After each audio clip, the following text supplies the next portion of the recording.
说说，找我过来什么？你害怕喝完它流露出陆离的那一面。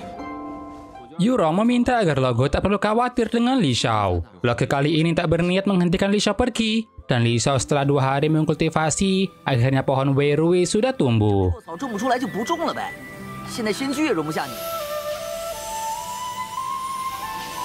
Keesokannya, seorang pelayan datang ke tempat Dewa Wanwu berada. Namun Dewa Wanwu tak menanggapi pelayan, dan ketika dilihat, Dewa Wanwu dalam keadaan tertusuk oleh tusuk konde yang sebelumnya Yurong berikan kepada Li Xiao. 这簪子还是得还给他。 Qixuan lalu melakukan penyelidikan dan tahu kalau tusuk konde itu milik Yurong sebelumnya, yang Yurong berikan kepada Li Xiao. 是我嫌弃太素。你把这个簪子给了柳梢。 Loge juga akhirnya tahu mengenai kabar itu. Ia merasa kalau tak mungkin Li Xiao yang melakukannya. Tapi Qixuan bisa memiliki alibi yang kuat agar Li Xiao melakukannya. Untuk membuktikan kebenaran, Loge pun menggunakan esensinya. Meski Yurong sudah mencoba menghentikannya, tapi Loge tetap akan melakukannya.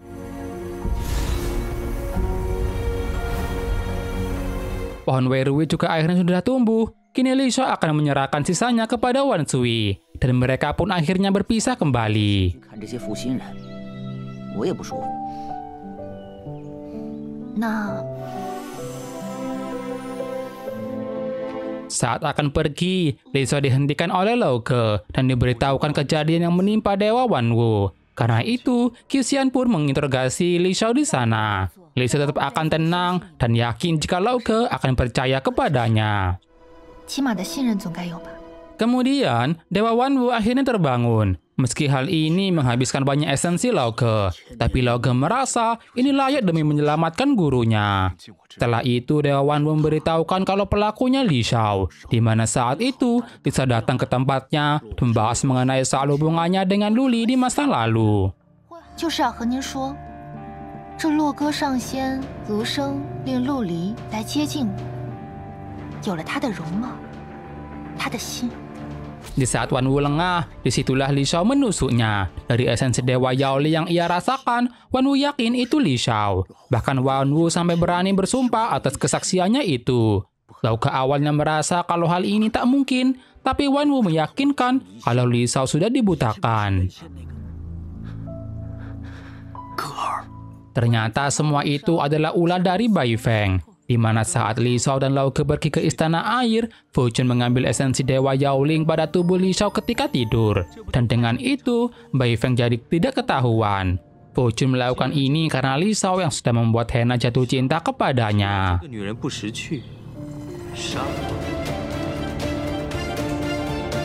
Kemudian, Loge sudah tiba di istana Litian untuk persidangan. Li Xiao mulai didakwa sebagai pelaku percobaan pembunuhan. Tapi Li Xiao terus menyangkal akan tuduhan itu.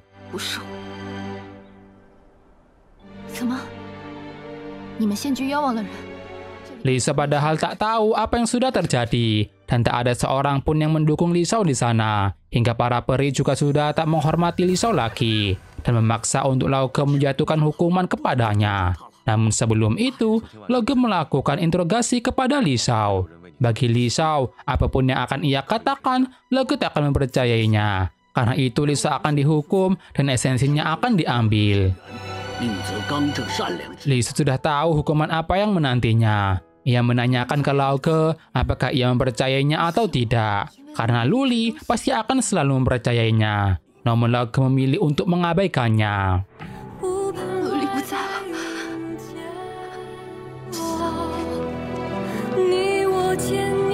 Loge akan menjatuhi hukuman yang akan menyiksa Li Xiao, yaitu mimpi buruk pembekuan, yang mana dalam 24 jam esensi Li Xiao akan hancur dan mati.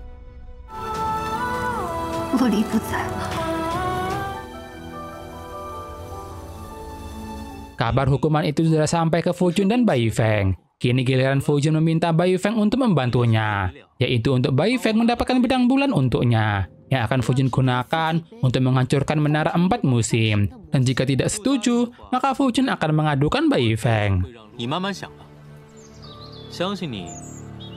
现在最重要的是，柳梢已经死了。kabar soal Li Shao yang akan dihukum sampai ke Liaoning. Namun Liaoning tak bisa keluar karena pembatas Lauke, sehingga ia ingin mencari bantuan kepada Fu Chun.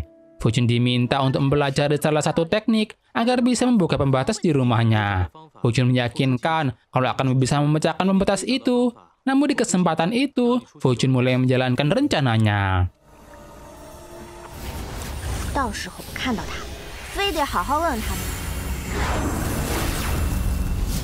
Fu Chun akan bertaruh jika Liaoning pasti akan menyelamatkannya. Ia lalu mengeluarkan esensi dari tubuhnya dan memaksa keluar esensinya dari pembatas Lauke. Karena hal itu, Fu Chun jadi mengalami luka yang parah. Ia melarang Liaoning untuk mencari bantuan dan meminta Liaoning menggunakan zither penghancur tulang. Yurong tentunya percaya kepada Li Shao tak bersalah. Dengan bukti yang ada, Lauke juga merasa Li Shao tak bersalah. Dan tak mungkin Li Shao akan melakukan itu. Namun percuma kalau terlambat menemukan sesuatu, karena Li Shao sudah tak memiliki banyak waktu. Tiba-tiba Lauke merasakan sakit pada jantungnya, dan mendapatkan ingatan Luli kembali.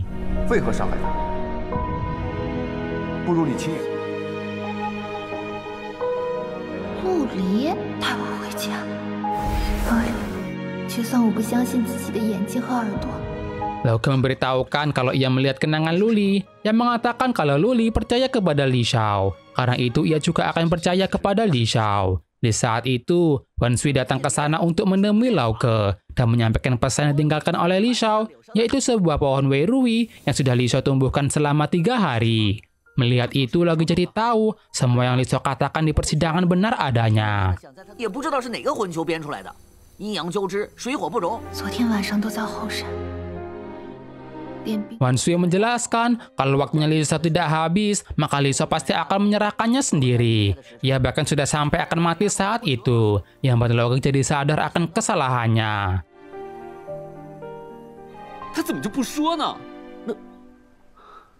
Lauke pun langsung ke istana Litian dan menghancurkan pembekuannya. Ia menjelaskan kalau Li Shao sudah tak bersalah. Kini Lauke berniat akan masuk ke alam mimpi Li Shao. Qixuan berniat akan menghentikan Lauke menyelamatkan Li Shao, namun ia tak akan membiarkan siapapun mengganggu.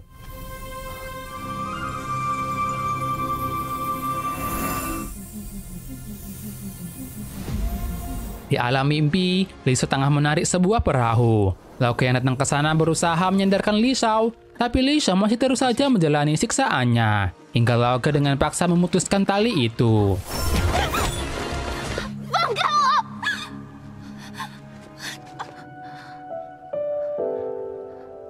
Li Shao ingat kalau Lauke tak mempercayainya. Namun Lauke menjelaskan kalau ini bukanlah mimpi dan memberitahukan ke Li Shao kalau dirinya juga Luli.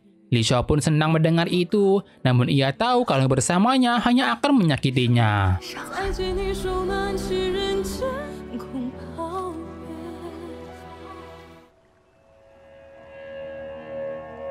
Di saat itu, siksaannya akan menghampirinya lagi. Tapi Lauke maju dan menghancurkannya. Dan ternyata penderitaan yang Li Shao jalani adalah cintanya ke Luli. Dengan hancurnya Luli di sana, mantra pemakan jiwa memasuki Lauke. Lauke memberitahukan penderitaan yang Li Shao jalani.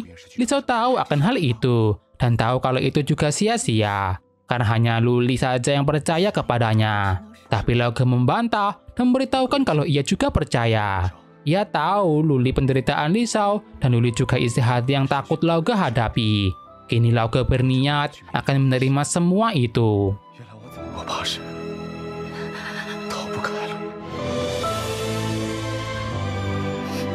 Di luar, semua orang sudah menunggu hasilnya. Hingga keluarlah Lauke dari mimpi Li Shao. Qixuan melarang Lauke untuk membawanya pergi, walaupun Li Shao berada di posisi yang benar. Namun hukuman sudah dijatuhkan, maka Li Shao tak bisa pergi.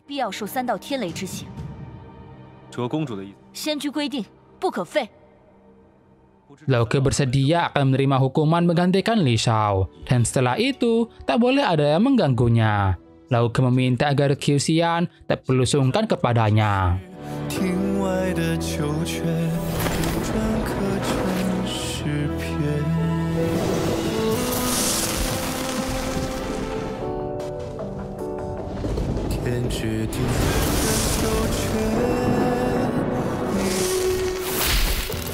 瞬间里越戏谑。当海彻日庭外的秋雪，一半刻成诗篇。望着那荒野。 Qiuxian akhirnya sudah memberikan 3 cambukannya. Setelah itu, Li Xiao dibawa ke istana Zhonghua, dan Lao Ge menggunakan rumput Weirui untuk menyembuhkan Li Xiao.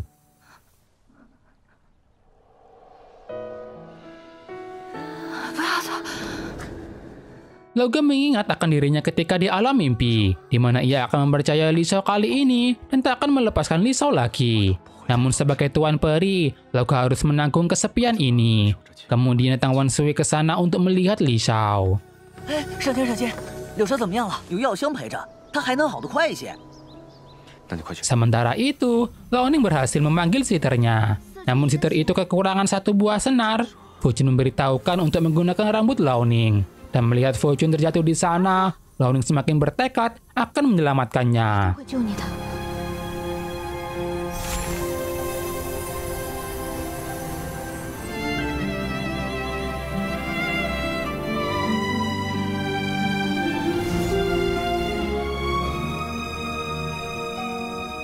Qiuxian menyadari kalau caranya sangat keras. Namun Yurong tahu kalau Qiuxian peduli akan aturan. Bahkan tidak hanya terhadap orang lain, tapi juga dirinya sendiri. Yurong tahu Qiuxian melakukan ini untuk melindunginya. Qiuxian kini sudah tak ingin lagi menjadi senior bagi seseorang. Begitu pula Yurong yang tak ingin hanya menjadi sekedar junior di mata Qiuxian. Lalu keesokannya, akhirnya Fu Jun tersadarkan. Dan sudah ada Lao Ning di sana yang menemaninya semalaman. Melihat Fu Jun, sepertinya sitar itu benar-benar bekerja. Lao Ning jadi memikirkan kalau ia benar-benar putri Zesui. Tapi Fu Jun meminta agar Lao Ning tak percaya akan takdir masa lalu. Untuk sitar itu, Lao Ning akan mengembalikannya ke istana Yuanjing. Ia tak ingin membuat masalah lagi agar kakaknya tak khawatir. Ia ingin menutupi ini sebagai bentuk melindungi Lao Ge. Pembatas yang ada di kamar Lao Ning tiba-tiba terbuka. Lao Ning merasa Lao Ge dan Lisa sudah tak bermasalah. Kabar soal Lao Ge yang mencari fakta juga sudah sampai kepada Wan Wu. Wan Wu merasa Lao Ge sudah percaya kepadanya dan sudah terjerumus ke dalam cinta karena Li Xiao. Lao Ge yang dulu juga mungkin berprasangka seperti itu. Lalu tiba-tiba mantra pemakan jiwa bereaksi. Di saat itu, Lao Ning datang ke sana namun ia melarangnya masuk dan menutupinya dari Lao Ning agar tidak khawatir. 等忙完这些事情之后，我还要抽查你的功课。等明日，我再给你带一些平心静气的香氛给你。 Lao Ge kini menyadari kalau ia juga memiliki mantra pemakan jiwa. Sementara itu, Lisa akhirnya terbangun dan langsung diberikan makanan oleh Wan Sui yang merawatnya. Melihat makanan itu, mereka berdua jadi mengingat akan kenangan dulu ketika mereka masih berada di dunia manusia. Wan Sui merasa ini Lao Ge sudah cukup berhati nurani. Ia menceritakan apa yang sudah Lao Ge lakukan demi Li Xiao dengan menerima hukuman cambuk itu. Mendengar itu, Li Xiao langsung datang ke tempat Lao Ge, tapi Lao Ge tak ditemukan dimanapun. Ia tahu tak seharusnya ia datang ke sana karena hanya akan membuat Lao Ge tersakiti. Apalagi karenanya Lao Ge sudah banyak berkorban. Kemudian, Lao Ge yang muncul di sana meminta agar Li Xiao tak pergi dulu karena masalah sebelumnya masih akan diperiksa. Ia juga meminta tak perlu khawatir akan keadaannya. Lao Ge juga menenangkan soal energi yang bertentangan itu. Li Xiao bertekad ia pasti akan menunjukkan kebenarannya.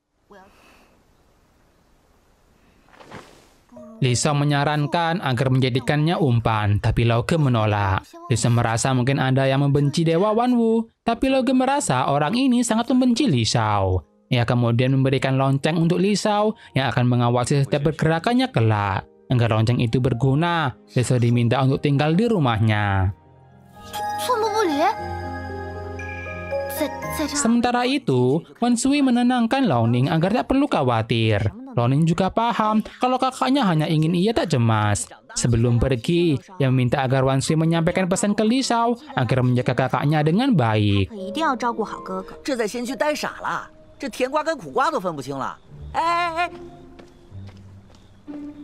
Lalu malamnya, Wan Sui mengantarkan kebutuhan Li Shao ke rumah Lauke. Namun Lauke tak memberikan kamarnya untuk Li Shao. Jadi ia pun akan tidur di lantai malam ini. Kemudian, Li Shao mendatangi Lauke membawakan lilin anti nyamuk. Tapi di kediaman peri, hal seperti itu tak ada. 并无人间困扰。你为何要夜间读写呢？那要月亮干嘛？ Lisa lalu menceritakan soal masa kecilnya dulu, di mana ayahnya suka pulang larut malam dan ibunya selalu memasang lampu di depan rumahnya, sebagai tanda kalau masih ada yang menunggunya. Karena itu, Lisa membawakan lilin untuk Lauke agar Lauke tak merasa kesepian. 也可以早生圆满。 Sementara itu, Bai Feng menghanyutkan banyak lilin di sungai. Tak lama kemudian, datang Fujun juga ke sana. Melihat Fujun, menandakan Fujun berhasil keluar dari pembatas. Bai Feng menjelaskan kalau melakukan ini sebagai peringatan kematian gurunya. Karena gurunya itulah, Bai Feng bisa bertemu Luli yang ia anggap sebagai orang terdekat. Meskipun Luli tak menganggap Bai Feng seperti itu. Namun Bai Feng masih belum merasa kalah. 可知，我一定会让他离不开我的。 Lalu malamnya, Lauke meditasi di sebelah Li Shao yang tertidur. Tapi tiba-tiba, mantra pemakan jiwa menyerangnya ketika ia memikirkan Li Shao. Ia tak menyangka seorang tuan peri malah terkena mantra duniawi. Ini lonceng yang ia berikan ke Li Shao juga sudah mengenali Li Shao. Ia meminta agar loncengnya itu melindungi Li Shao ketika dalam bahaya.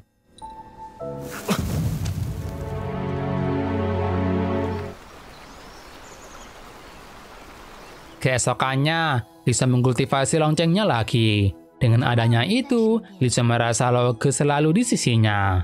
Lauke meminta agar dalam bahaya, Lisa menggerakkan lonceng itu. Kemudian Lisa mulai membahas pelaku percobaan pembunuhan. Lauke menjelaskan kalau orang itu sangat memahami Li Shao, yang kemungkinan orang itu adalah Bai Feng. Tapi Lauke merasa perlu memancing dalang sebenarnya yang berkaitan dengan Lin Qi yang masih tutup mulut sampai sekarang. 仙门那位上仙有多难对付，你又不是不知。 Lin Qi tiba-tiba mendengar suara Fujun yang sudah di kediaman peri. Lin Qi meminta agar segera melepaskannya karena ia memiliki Aoyin, di mana Aoyin selama ini diberikan banyak esensi oleh Aohen. Jika Fujun mendidiknya, Aoyin bisa menjadi seorang ahli untuknya. Karena itu, Lin Qi meminta agar dilepaskan, apalagi ada seseorang yang harus ia selamatkan. Namun Fujun saat itu tengah menggunakan pecahan esensi yang ia gunakan ke dalam monumen 4 musim. Keesokannya, Bai Feng datang atas perintah Lauke. Di sana Lauke berkata seolah ia tak menyukai Li Shao dan meminta Bai Feng memberikan bunganya energi spiritual. Bai Feng sengaja tak menggunakan energinya aslinya, namun tiba-tiba pohon sualing itu menyerang Bai Feng, yang bahkan membuat tangan Bai Feng jadi terluka.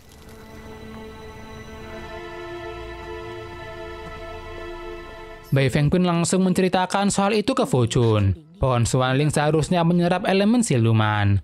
Bai Feng saat itu sengaja melukai dirinya agar tak ketahuan. Namun bagi Fujun, itu malah merupakan kesalahan besar. Pohon sualing selama ini diserami oleh air yang terbuat dari energi spiritual Lauke. Dengan butiran air di pohon sualing yang mengenai Bai Feng, Lauke bisa mengambil esensi Bai Feng tanpa ketahuan. 还不被你察觉，他从你身上拿走这样的证据。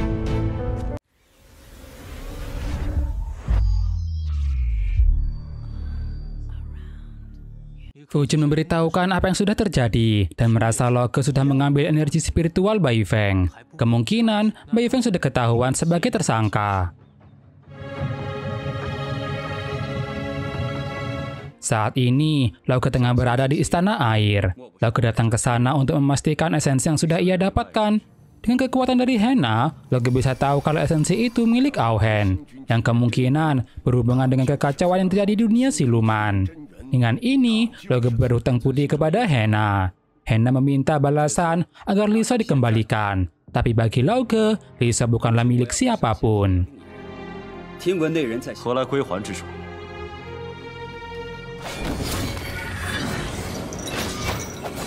Sementara itu, Lisa tengah berlatih pedang dan teknik esnya. Tapi tiba-tiba datang Bai Feng ke sana.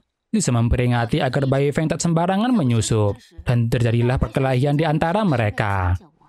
是怎么变出来的？ Di sana Li Shao tahu kalau Bai Feng pelaku penyerangan Dewa Wanwu, dan Bai Feng pun mengakui hal itu. Tapi Bai Feng yakin kalau Li Shao tak bisa mengalahkannya, namun Li Shao sudah mempersiapkan taktik untuk menangkap Bai Feng. 以你的能力，根本不是万无仙翁的对手。 Li Shao mengancam agar Bai Feng mengatakan siapa dalangnya. Tapi Bai Feng juga sudah menyiapkan rencana penyergapan untuk Li Shao, di mana Fu Chun akan membantu Bai Feng menggantikan posisi Li Shao. Li Shao sengaja dibuat buta dan tak bisa mendengar agar loncengnya tak bereaksi. Dan dengan alat yang Fu Chun bawa, Bai Feng bisa mengurung Li Shao. Namun Fu Chun memperingati agar Bai Feng mendapatkan pedang bulan untuknya.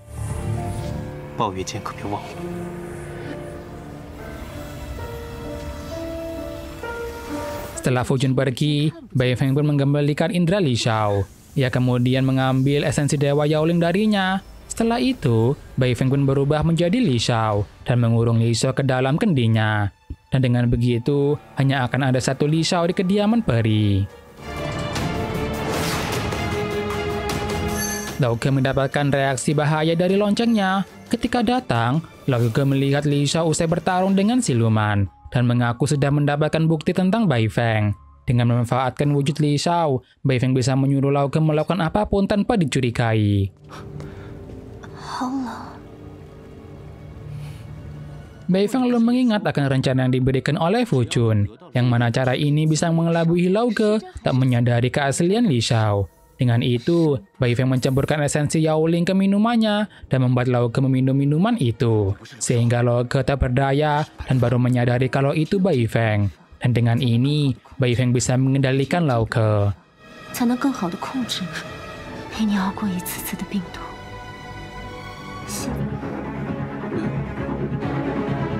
Sementara itu, Li Shao akhirnya terbangun di dalam tungku. Tapi ia tak tahu di mana posisinya saat ini. Bai Feng kemudian pergi menemui Dewa Wanwu dan menjelaskan keadaan Lao Ge yang terserang. Namun Dewa Wanwu tetap akan melakukan penyelidikan. Wanwu masih merasa Li Shao tak pantas di Gunung Xijin. Kemudian, Bai Feng membawa Fu Chun ke istana Chonghua. Namun meski sudah di depan mata, pedang bulan tak bisa diambil, dan Fu Chun harus memikirkan cara lainnya. Lalu ketika kembali, sudah ada Lao Ning di pavilionnya, sudah tahu kalau Fu Chun sudah keluar dari pembatas, dan tahu kalau Fu Chun bekerja sama dengan Bai Feng. Tapi Fu Chun beralasan kalau ia melakukan ini karena Bai Feng bisa berguna untuk membantu kakaknya. Fu Chun melakukan ini karena langkah kakaknya terhenti gara-gara dirinya. Ia berusaha melakukan apapun demi kakaknya itu, dan ia bersedia menebus kesalahannya dengan mati di depan Lao Ning. Tapi Lao Ning tak akan mempersalahkan hal itu selama Fu Chun tak menyakiti orang yang tak bersalah, apalagi sampai menyakiti kakaknya.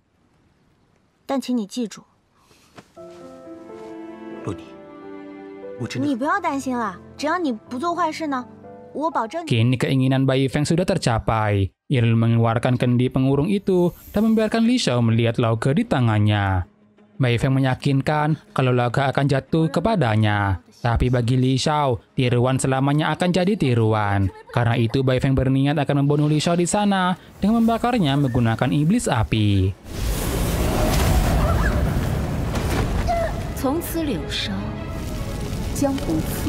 Bai Feng menjelaskan keadaan Lao Ge karena esensi Dewa Yaoling. Dan karena itu Lao Ge bisa dalam keadaan sekarang.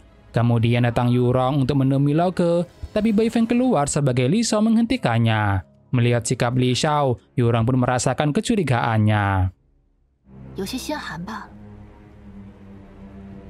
Li Shao menyalahkan dirinya yang membuat Lao Ge celaka. Ia berusaha untuk menerobos tapi gagal. Karena itu meminta lonceng miliknya pergi keluar melindungi Lao Ge.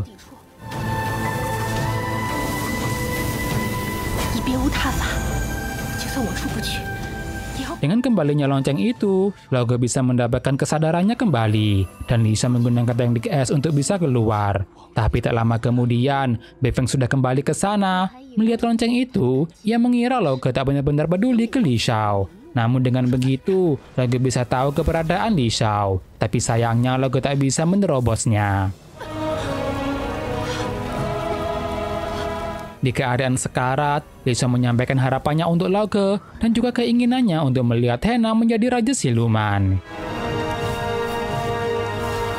Karena Hena yang selama ini menaklukkan klan siluman elang kemungkinan akan segera menyerang. Tai Lo meminta agar Hena segera bersiap.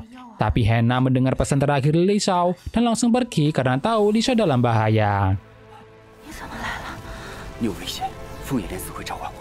Li Shao menjelaskan kalau tak ada jalan untuk keluar. Ia menyayangkan seharusnya Hena tak ke sana. Tapi Hena tetap ingin berusaha untuk mencari jalan keluar.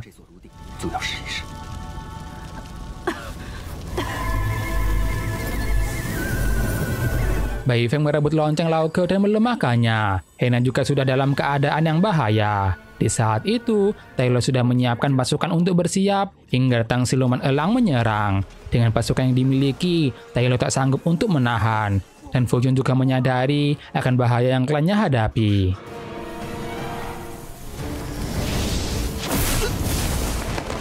Li Shao meminta agar Hena segera pergi, tapi Hena berjanji akan melindungi Li Shao. Di luar, Bai Feng akhirnya mendapatkan loncengnya dan merasa dirinya yang ditakdirkan untuk Lao Ke. Tapi Lao Ke menyangkal semua itu dan berniat akan menggunakan loncengnya untuk membukanya dari dalam.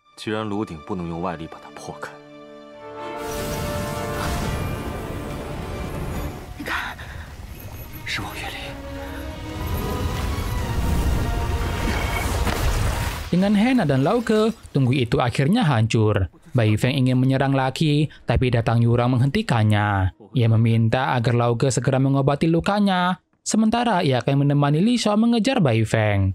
Lao Ke mengingat akan permintaan Hena sebelumnya, di mana Hena meminta dibiarkan ke kediaman peri jika Li Shao dalam bahaya. Dan sebelum pergi, Lao Ke menyembuhkan sedikit luka Hena. Lao Ke kini semakin yakin ada dalang di balik semua ini.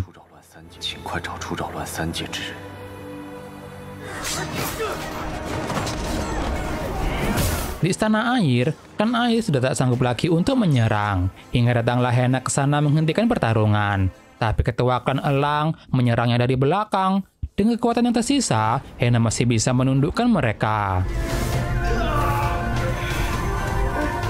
Hena menjelaskan menaklukkan siluman demi kedamaian ketiga alam. Karena ketua elang yang sudah melanggar aturan perang, Hena berniat akan menghukumnya.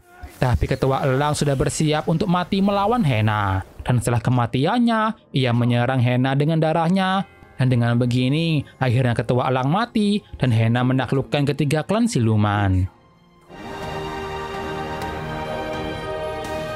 Bai Feng juga sedih dikejar oleh Li Shao hingga terpojokkan. Li Shao menyebutkan semua kesalahan yang sudah Bai Feng lakukan, tapi Bai Feng tak merasa bersalah sama sekali, yang membuat Qiu Xian kagum akan kebodohan yang Bai Feng miliki. Tai Lo kemudian mengobati luka pada Hena. Bagi Hena, semua ini layak untuk menyelamatkan Li Shao. Dengan darah ketua elang yang beracun itu, kini lengan kanan Hena telah tak bisa digunakan lagi. Dan Tai Lo merasa Hena jadi seperti ini semua karena Li Shao.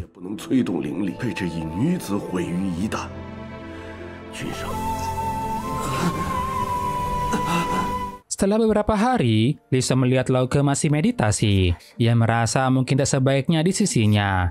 Ia lalu diajak oleh Dewa Wandu melihat keadaan kediaman peri, di mana muncul banyak perubahan tanda hal buruk akan menimpa Lao Ke. Apalagi kini Lao Ke menderita karena serpihan esensi Dewa Yaoling.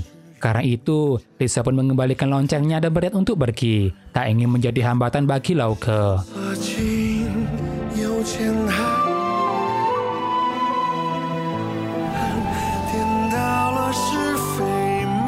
Aura iblis juga perlahan mempengaruhi Lao Ke. Setelah itu, Wan Wu memberitahukan keberadaan Li Shao saat ini. Lao Ke sadar maksud Wan Wu dan tak akan menemui Li Shao lagi. Sementara itu, Fu Jin berniat kembali ke klannya karena ia merasa klannya tengah mengalami bahaya. Ia berjanji akan kembali setelah semuanya baik-baik saja. Mendengar itu, Lao Ning pun menunjukkan cara keluar yang aman, namun ia meminta Fu Jin kembali sebelum hari berakhir. Dan kalaupun Fu Jin tak kembali, Lao Ning juga tak bisa berbuat apa-apa. Lao Ning ingin menjadikan ini untuk tahu apakah Fu Jin bisa dipercaya.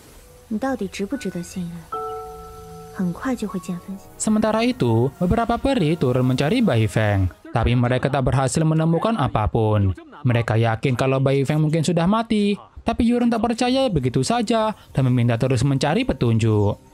不可能毫无线索，只怕 Liaoning kemudian datang menemui kakaknya. Ia merasa setelah kehadiran Li Xiao, kakaknya jadi tampak hidup dan sudah muncul banyak senyuman pada wajah Lauke. Melihat lonceng itu, Lisa menanyakan kenapa Lauke mengambilnya kembali. Mendengar itu, Lauke meminta Liaoning memberikan lagi ke Li Xiao, tapi Liaoning menolak. Hena yang kebetulan datang pun bersedia melakukannya. Yang kebetulan, Hena memang ingin menemui Li Xiao. 我没事，好得很。 Di sana, Lisa menyadari keanehan pada tangan Hena. Namun Hena memberikan alasan kalau melatih tangan kirinya, bahkan membuktikan kalau tangan kanannya baik-baik saja. Setelah ini, Li Xiao rencananya akan kembali ke rumahnya. Sebelum itu, Hena memberikan lonceng titipan Lauke. Lisa merasa tak pantas menerimanya karena ia tak akan di kediaman peri lagi. Tapi bagi Hena, justru karena Lisa akan pergi, semakin harus menerima itu. Hena lalu menawarkan Lisa untuk ke istana air jika mau dan menjadi ratu siluman di klannya, meski Hena menutupinya sebagai candaan. 开玩笑的。总之你记得。 Di istana air, Fuchun sudah ada di sana. Melihat keadaannya saat ini, Fuchun lega semuanya baik-baik saja. Hena menanyakan bagaimana Fuchun bisa keluar. Bagi Fuchun, selama ia ingin pergi, maka tak akan ada pembatas yang bisa menahannya. Hena meminta agar Fuchun tak bertindak gegabah. Lalu ketika Hena memberikan buah, tiba-tiba buahnya jatuh. Dari sana Fuchun tahu ada masalah dengan lengan kakaknya. Fuchun pun marah dengan apa yang terjadi. Ia berniat untuk pergi dan mencari tahu siapa yang sudah membuat kakaknya seperti itu. Di kediaman peri, Liaoning masih menunggu Fuchun untuk kembali. Ia tak yakin apakah Fuchun benar-benar akan kembali. Sementara itu, Fuchun tengah membantai semua siluman kecil dari klan Elang.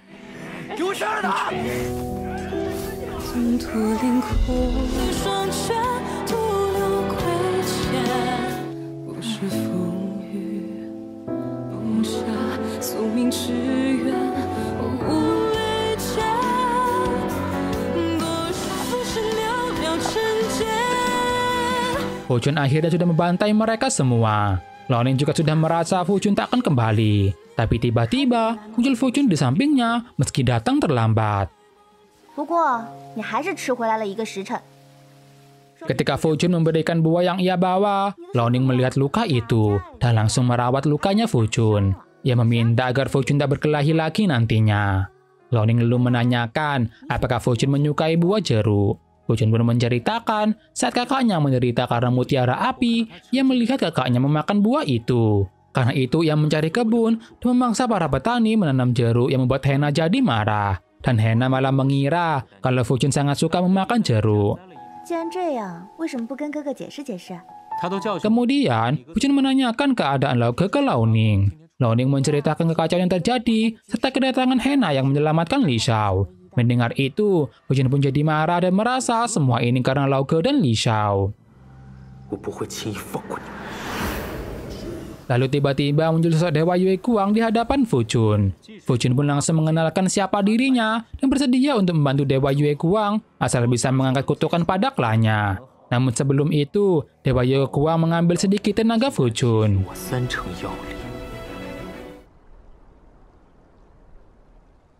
Li Xiao kini berencana akan pergi. Andai bisa bersama, ia bersedia untuk melawan takdir 3 alam. Namun ia malah berakhir melukai orang yang ia cintai.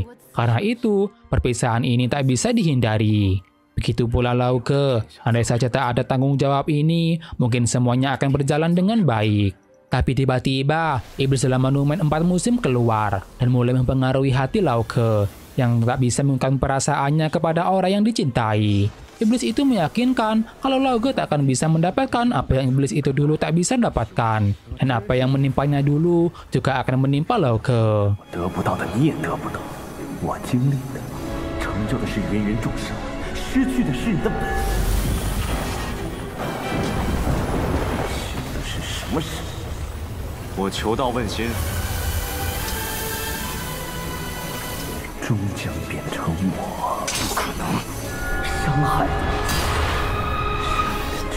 Lauke lalu mengingat ketika Lao Sheng memberikan mantra itu ke Luli. Lauke menyadari ia tak bisa mengatasi mantra itu. Ia berusaha untuk menghilangkannya dengan sekuat tenaga, tapi semuanya sia-sia.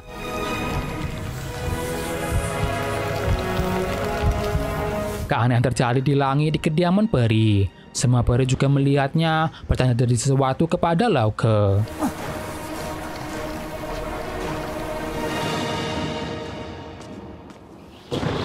Li Xiao yang sampai menanyakan apa yang terjadi. Lauke memberitahukan arwah jahat semakin menguat dan mempengaruhi hatinya. Gunung Xiyin berguncang dan bisa membahayakan ketiga alam. Semua itu karena Lauke yang sengaja menghilangkan perasaan Luli, yang malah membuat hatinya terperangkap oleh iblis.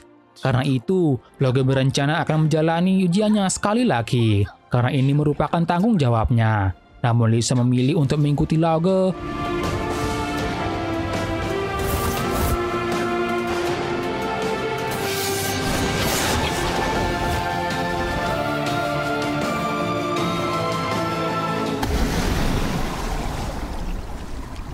Setelah beberapa lama, akhirnya Li Xiao tersadar, tapi ia tak mendapati Lauke di sisinya. Para peri kemudian dikumpulkan. Kejadian seperti ini pernah terjadi juga dulu kala. Untuk mengatasinya, perlu mencari tuan peri atau memunculkan tuan peri yang baru.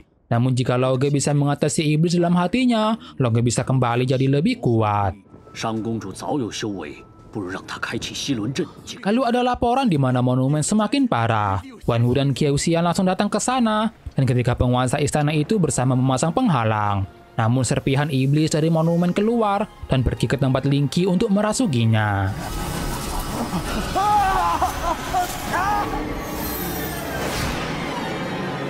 Iblis itu tahu Ling Qi punya jiwa milik Aoyin. Ia berniat akan memanfaatkan Aoyin untuk membalaskan dendamnya ke kediaman peri.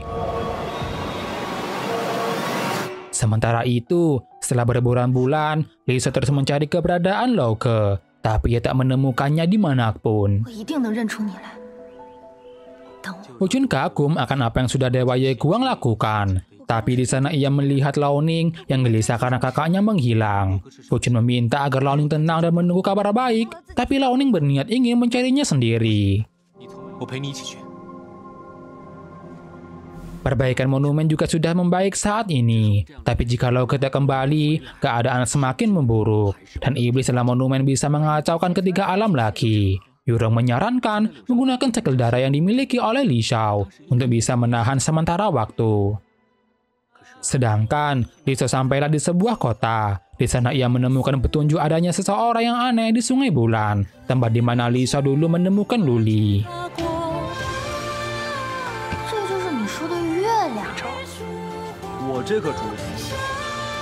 Li Xiao melihat Lauke yang gagal menjual barangnya, tapi Lauke yakin akan ada yang membelinya. Dan di saat itulah muncul Li Xiao, seseorang yang selama ini ditunggu oleh Lauke. Kira-kira apa yang terjadi? Kekacauan seperti apa yang akan terjadi nantinya? Tunggu di part selanjutnya ya. Klik like jika kalian suka dengan video ini. Dislike jika tidak suka. Saya bertemu kembali di part selanjutnya. Bye-bye.